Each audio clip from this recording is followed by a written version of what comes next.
Hein. Allez, va t'asseoir ailleurs.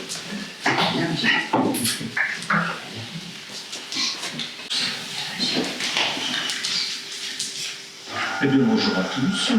Que le Seigneur vous bénisse, bon dimanche, ça va bien? Demain, c'est le mois de février. C'est un mois que j'aime bien. Vous savez pourquoi? Parce que c'est mon anniversaire. Eh oui.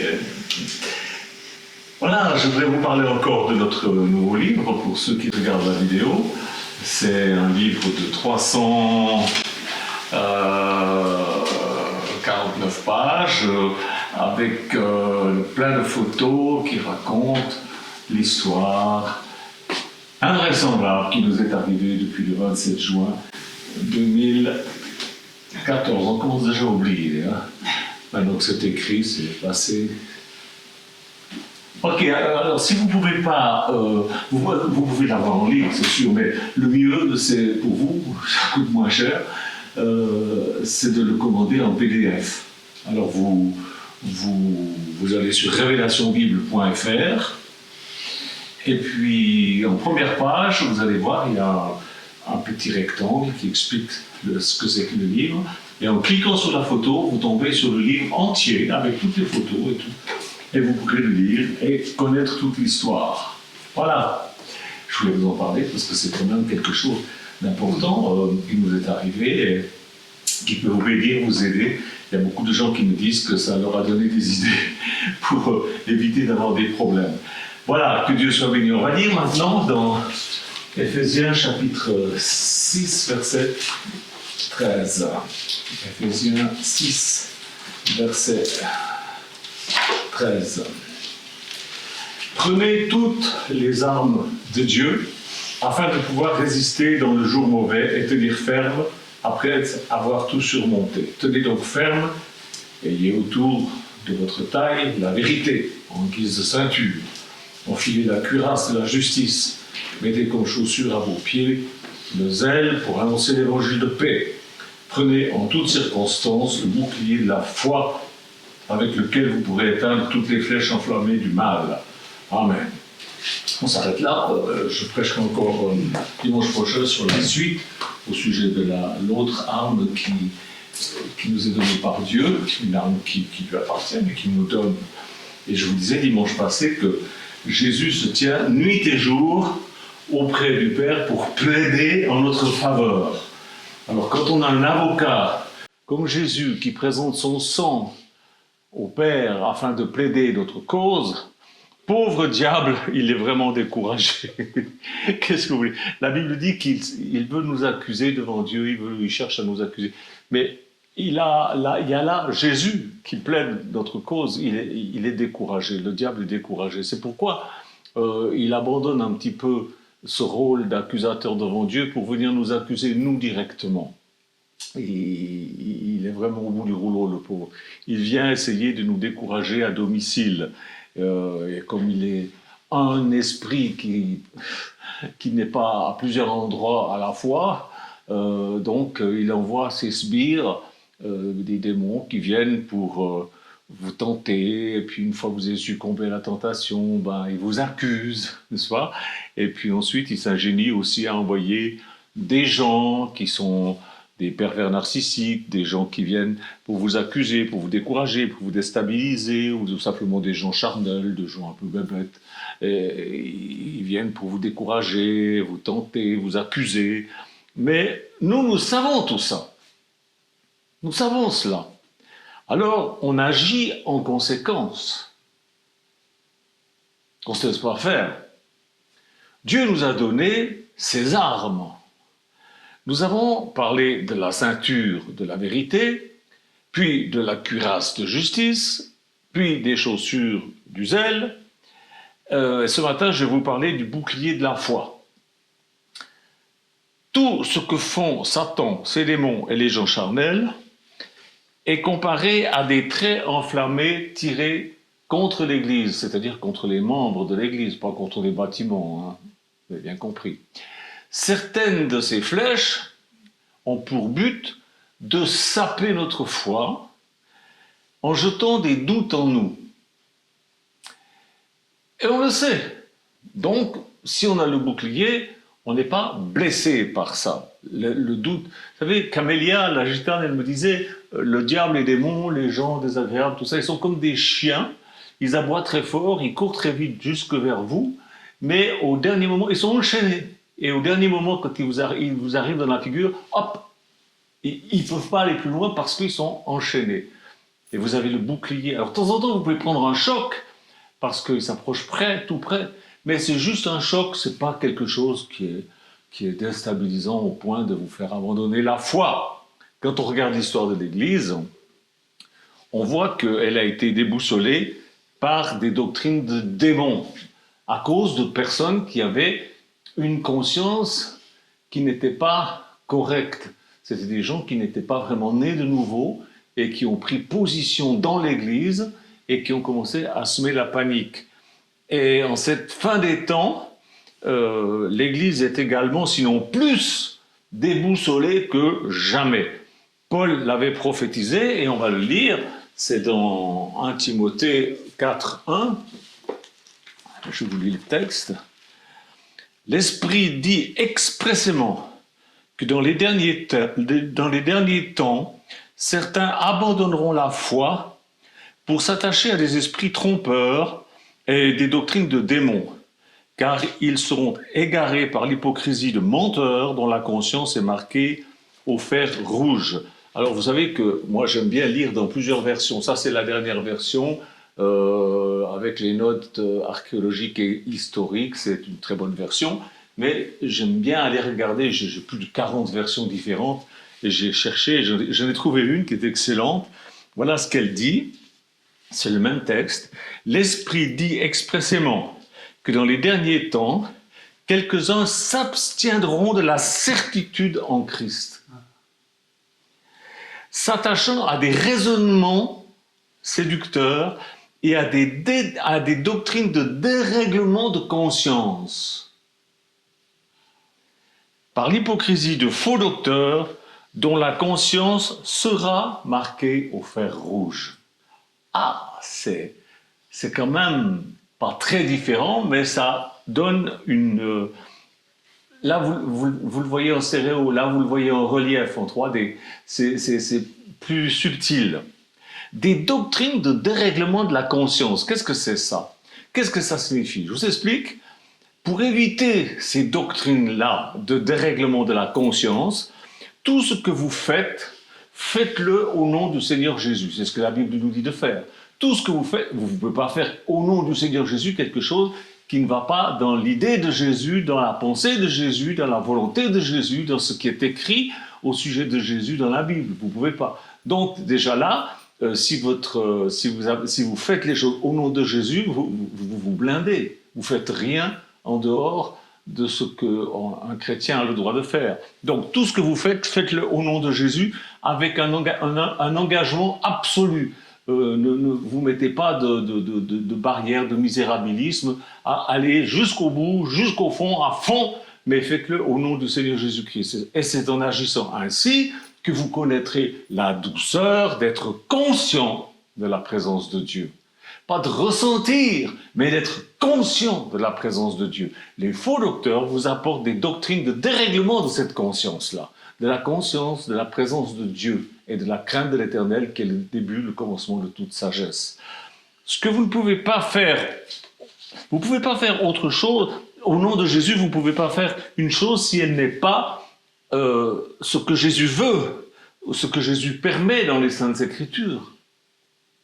D'accord? Donc vous êtes protégés à un maximum. Vous voyez, certains, comme dit ce texte, s'abstiendront de la certitude en Christ.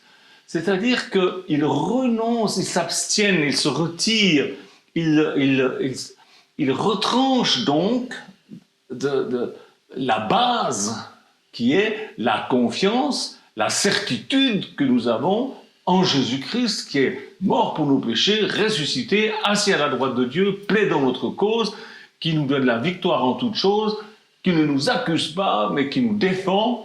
Eh bien, si on s'abstient de cette certitude en Christ, on va chercher des certitudes ailleurs. Parce que la nature a horreur du vide.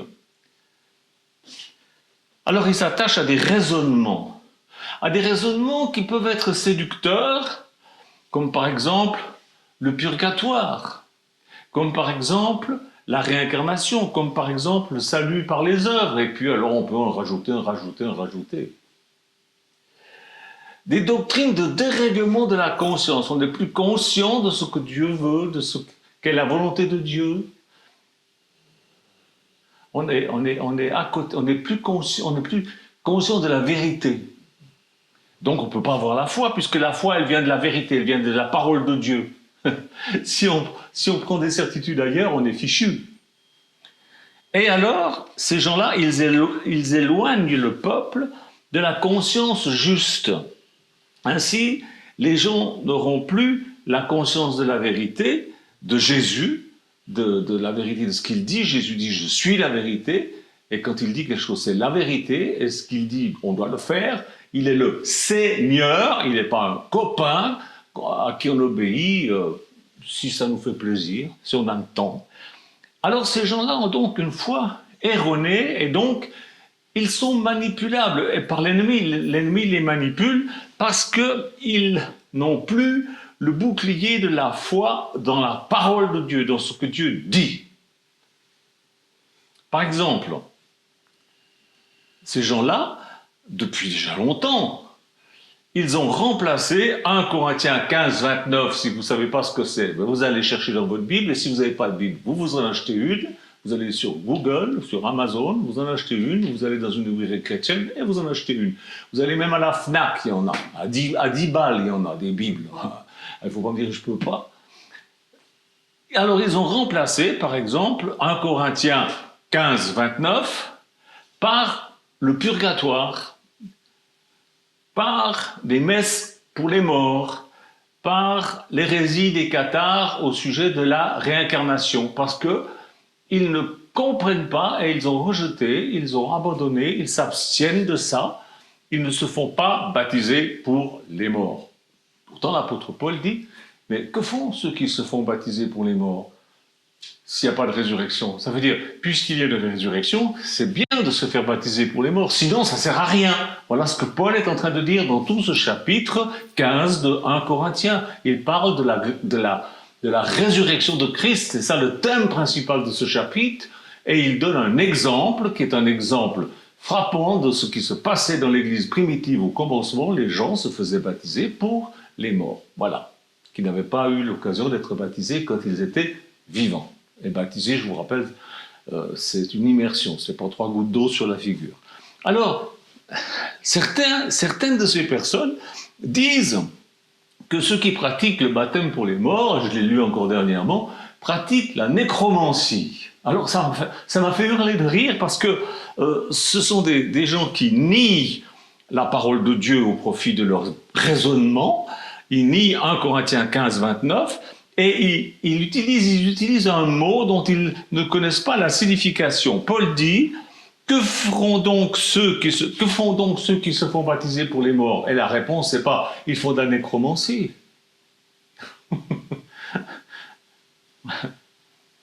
Mais ils ne savent même pas ce que veut dire la nécromancie. Faire de la nécromancie n'a rien à voir avec le baptême à la place des morts. La nécromancie, c'est un péché très grave. C'est celui d'interroger les morts en vue de faire de la divination. Mais ça n'a rien à voir avec le baptême pour les morts. Vous voyez, ce sont des faux docteurs qui ne connaissent ni la Bible, ni l'histoire de l'Église, ni la signification des mots même. La signification des mots. Et ils s'attachent à des raisonnements séducteurs et à des doctrines de dérèglement de la conscience. C'est ce que Paul dit à Timothée. Et nous les voyons, ces gens, ils seront marqués par un fer rouge. C'est Dieu qui va les marquer au fer rouge. Ce ne sera pas la marque du salut, ce ne sera pas la marque pour reconnaître les enfants de Dieu. Ils seront marqués au fer rouge. Dans la version seconde, c'est plus doux. Ils seront marqués. Là, ils seront marqués. C'est différent. C'est pas bon signe pour eux. Mais nous, c'est pas d'eux dont on s'occupe, simplement nous on se protège avec le bouclier de la foi. Ils ont remplacé la foi qui protège, qui guérit, etc., par une certaine autosuffisance, une tendance à vouloir se protéger par leurs propres moyens, avec toutes sortes de fausses assurances, basées très souvent sur le légalisme. Paul disait, nous ne sommes pas capables de concevoir quelque chose comme venant de nous-mêmes. Notre capacité vient de Dieu. 2 Corinthiens 3, 5. Pas la capacité de tout le monde, la sienne et celle de ses disciples. Donc, ce que nous trouvons dans la Bible, c'est quelque chose qui a été donné par Dieu. C'est pas l'apôtre Paul qui avait des raisonnements. Maintenant, je sais que c'est à la mode de douter de l'apôtre Paul. Moi, je ne doute pas de l'apôtre Paul. Il y en a qui n'ont rien compris à ce qu'il voulait dire et qui se permettent de dire des choses invraisemblables sur l'apôtre Paul. Non! L'apôtre Paul a reçu de Dieu, voici ce que j'ai reçu du Seigneur, et puis il l'explique. Et quand il dit qu'il y a quelque chose qui vient de lui, il dit, là, c'est pas le Seigneur, ça c'est moi qui dis.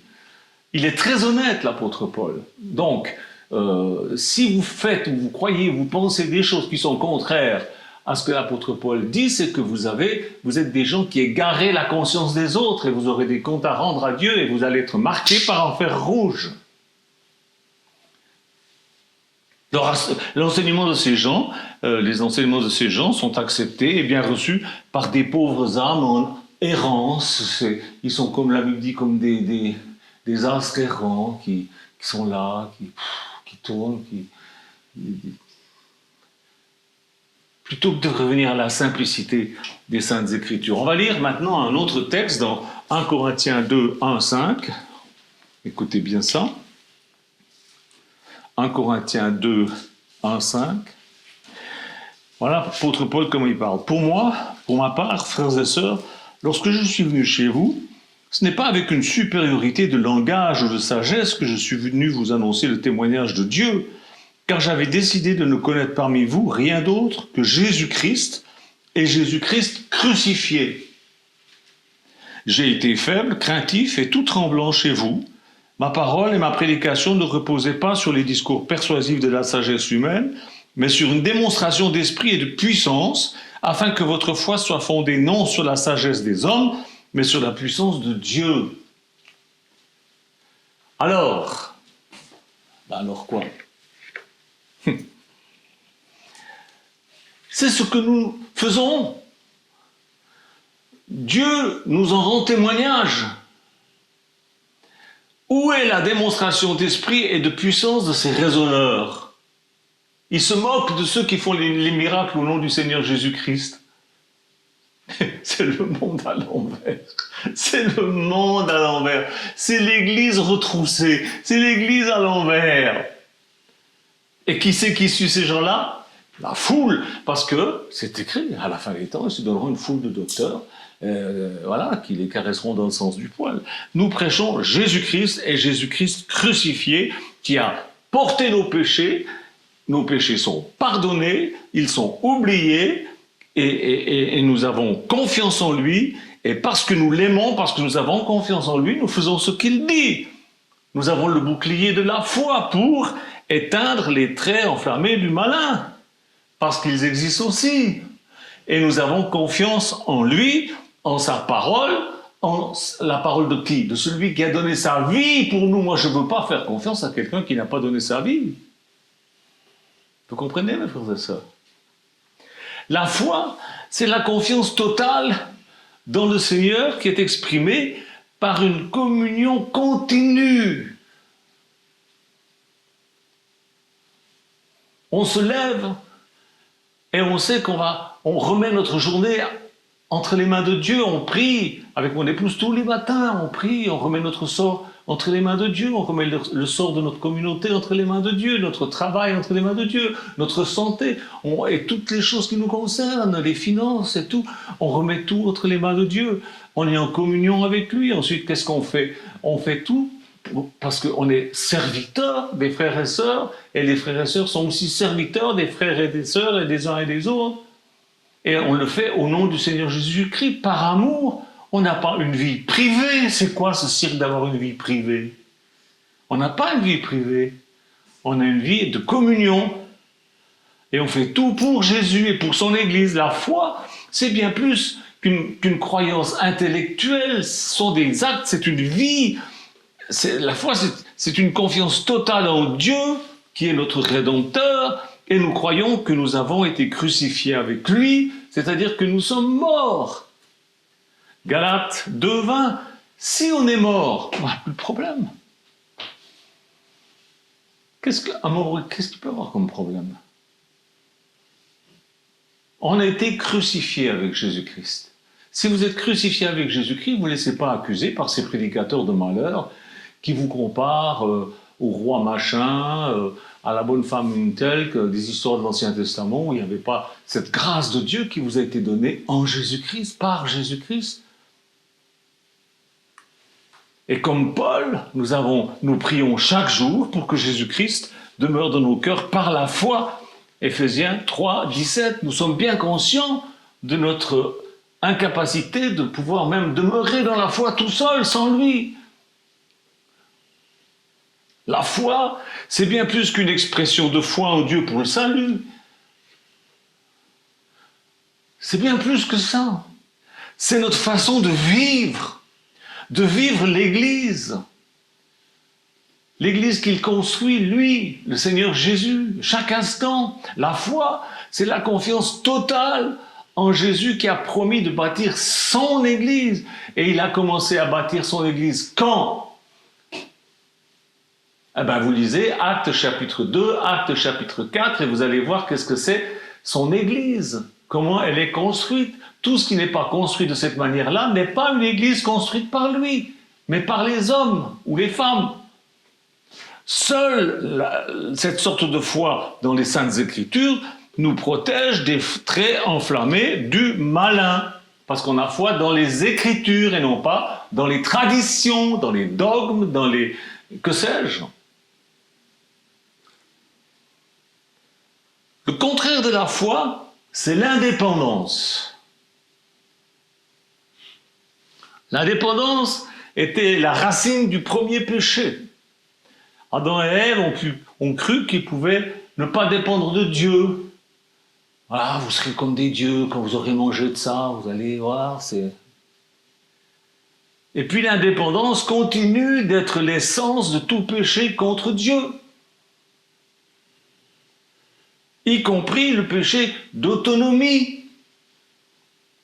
Depuis le début de l'Église communautaire, telle qu'elle était voulue par Dieu au commencement, et telle qu'elle est toujours voulue par Dieu, l'Église n'a jamais été aussi tentée par l'autonomie qu'aujourd'hui. Non seulement elle est tentée, mais elle tombe dans la tentation.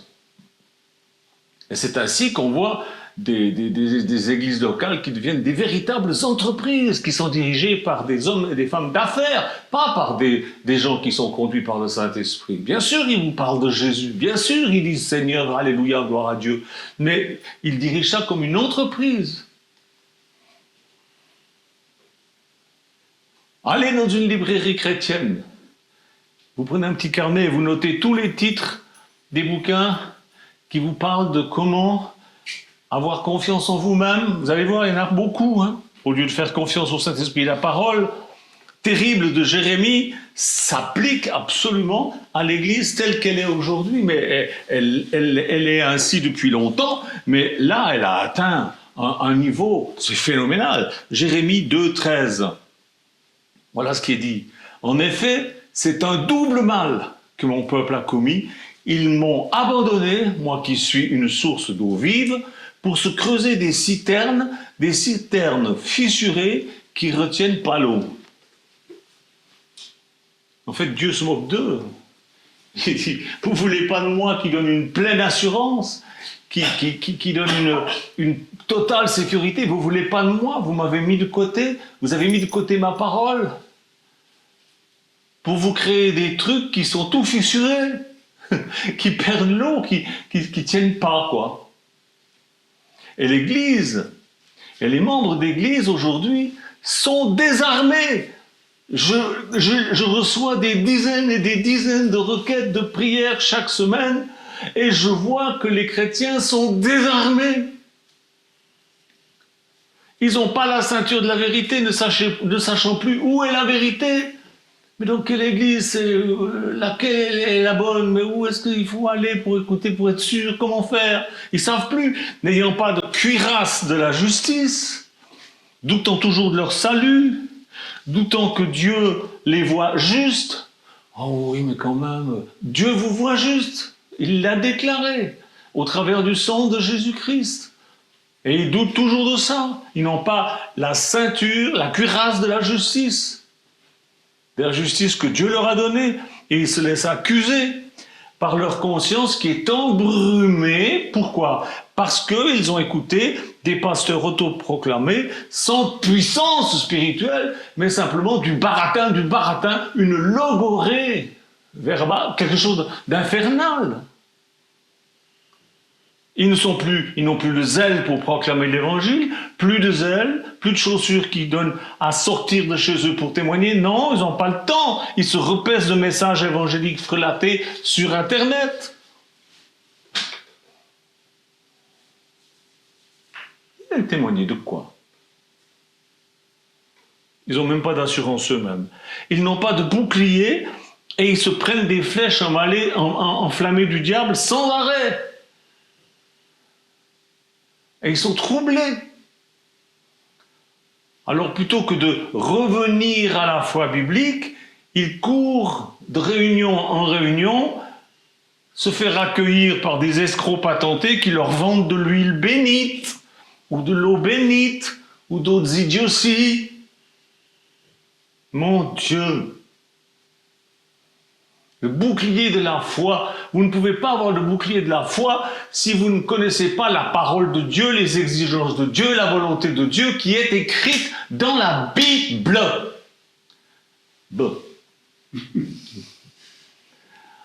La foi, c'est pourtant tellement reposant, mes frères et sœurs.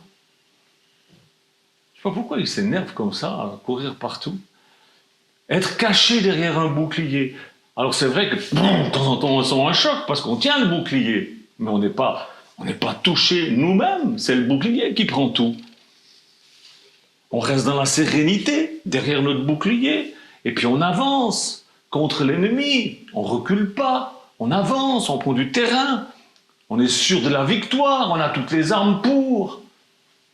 Et même si à un moment on tombe, c'est à genoux pour prier, pour invoquer le nom du Seigneur, c'est pas parce qu'on est au bout du rouleau. Oh, quand est-ce que le peuple de Dieu cessera de se balader tout nu? Vous allez me dire, mais le peuple de Dieu ne se balade pas tout nu. Si, vous vous baladez tout nu, je suis désolé. Je vais vous le lire dans la Bible.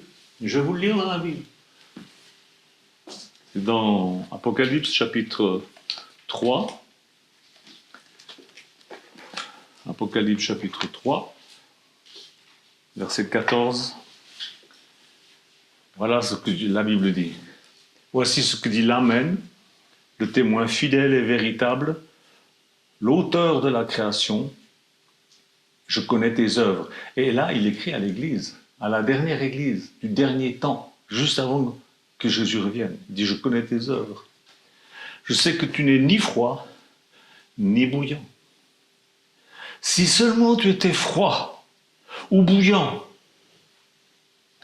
Ainsi, parce que tu es tiède et que tu n'es ni froid, ni bouillant, je vais te vomir de ma bouche. Dieu dit, tu me donnes envie de vomir, je vais te vomir de ma bouche. En effet, tu dis, je suis riche, je me suis enrichi, je n'ai besoin de rien. C'est ce que quand on prêche par exemple en Corinthiens 15, 29, comme je vous parlais tout à l'heure, les gens disent mais non, ça c'est plus pour notre temps, c'est plus pour maintenant. Maintenant on sait, c'est pas comme ça qu'il faut faire, c'est une gna. Bien sûr, vous êtes riche, vous êtes plus intelligent que dans l'église primitive, vous êtes plus, voilà, vous êtes mieux. Et que tu ne sais pas que tu es malheureux, misérable, pauvre, aveugle et nu, tu ne sais pas que tu es nu. Dans la Bible, Jésus est arrivé un jour, il est arrivé par la mer avec ses disciples et il y avait un homme qui était là tout nu, qui était possédé il ne savait pas qu'il était nu. À partir du moment où les démons sont sortis, il s'est habillé.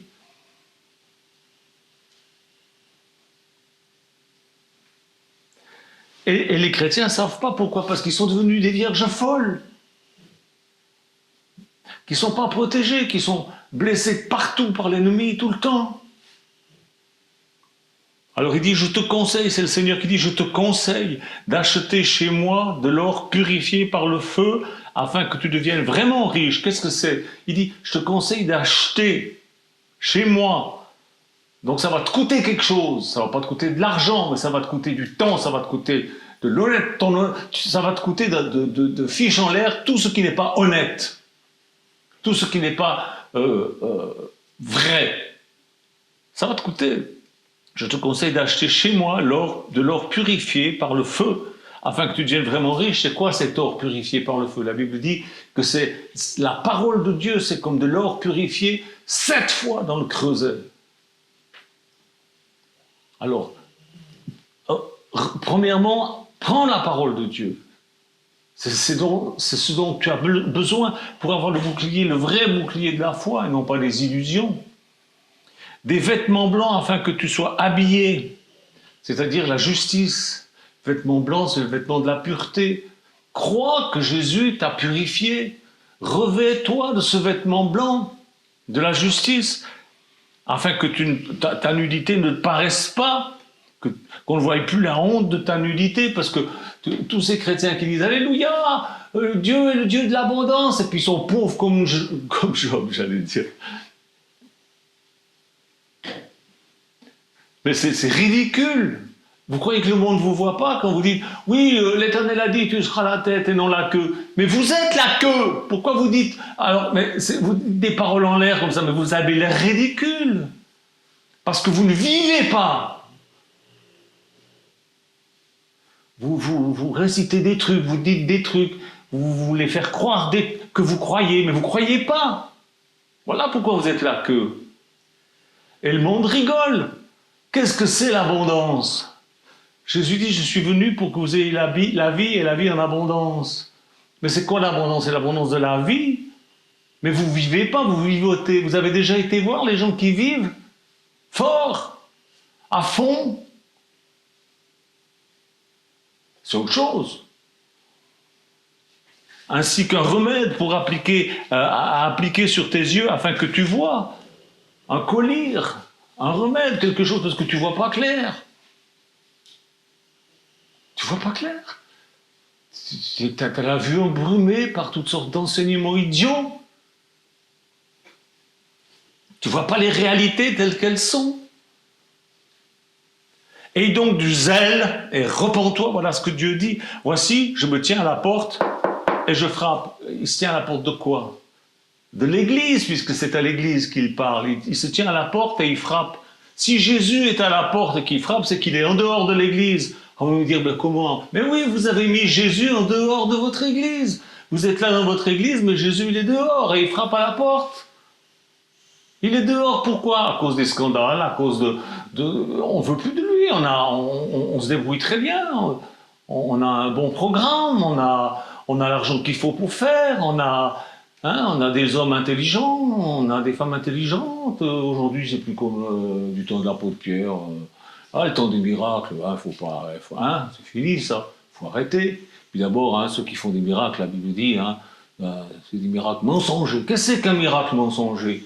Mais c'est toutes ces idioties que vous voyez dans les réunions de ces gens qui se roulent par terre, soi-disant c'est des miracles. Ah bon?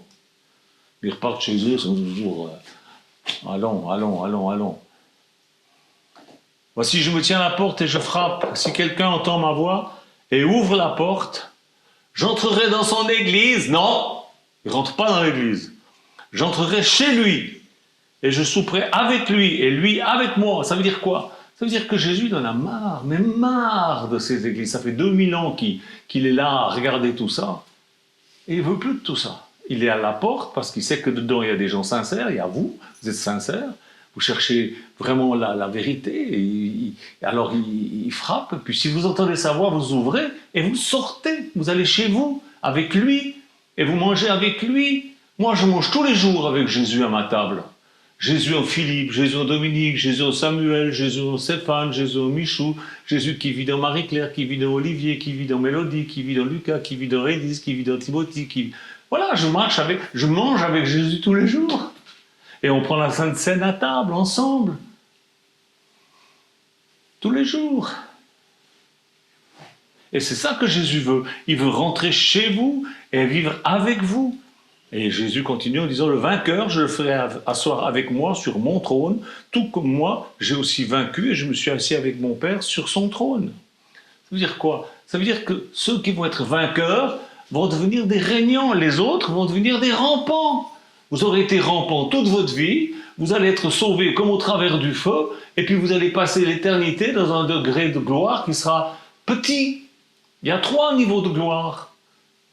Un niveau comme le soleil, un niveau comme la lune, un niveau comme les étoiles. Vous avez jamais lu ça dans la Bible? Vous voulez quel niveau de gloire? Seuls ceux qui seront les vainqueurs pourront avoir un niveau de gloire tel que Jésus a. Une autorité.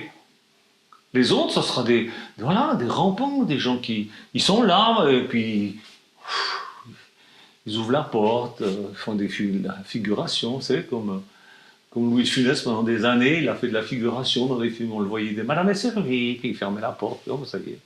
Il fait la figuration dans le paradis pour l'éternité. C'est ça que vous voulez? Il y en a qui disent, oh, mais moi, pourvu que j'ai un strapontin au fond du ciel, ça me suffira bien. Ben, vous avez tort, parce que là, vous allez regretter. Quand vous allez voir tout ce que vous auriez pu faire et avoir dans l'éternité, puis que vous avez raté, parce que dans votre vie, tout simplement, vous n'avez pas voulu écouter les serviteurs de Dieu qui vous disaient véritablement ce qui est écrit dans la Bible. C'est dommage quand même. C'est quand même dommage. Et Jésus termine en disant que celui qui a des oreilles écoute ce que l'Esprit dit aux églises. Il est très conscient qu'il y en a qui n'ont pas d'oreilles. Pas d'oreilles. Ils n'entendent rien. On leur parle, ils disent « Amen !» Puis ils continuent leur petite vie, leur petit train-train, leur petit machin, sans bouclier de la foi. Et ils se font avoir à tous les coins de rue. Puis ils se plaignent, ils disent « Seigneur, mais qu'est-ce qui se passe ?» Ben, Michel Janton te l'a dit, ce qui se passe. Alors maintenant, il est temps que tu bouges. Vous savez, il y a des tas de maisons autour de chez nous. Enfin, pas autour de chez nous, autour de chez nous. La première maison, tout près de la communauté, elle est à 1,5 km. Mais il y a des tas de maisons dans la région qui sont abandonnées. Vous savez pourquoi? Parce qu'il y a beaucoup d'Anglais qui habitaient là dans le coin et qui sont rentrés chez eux.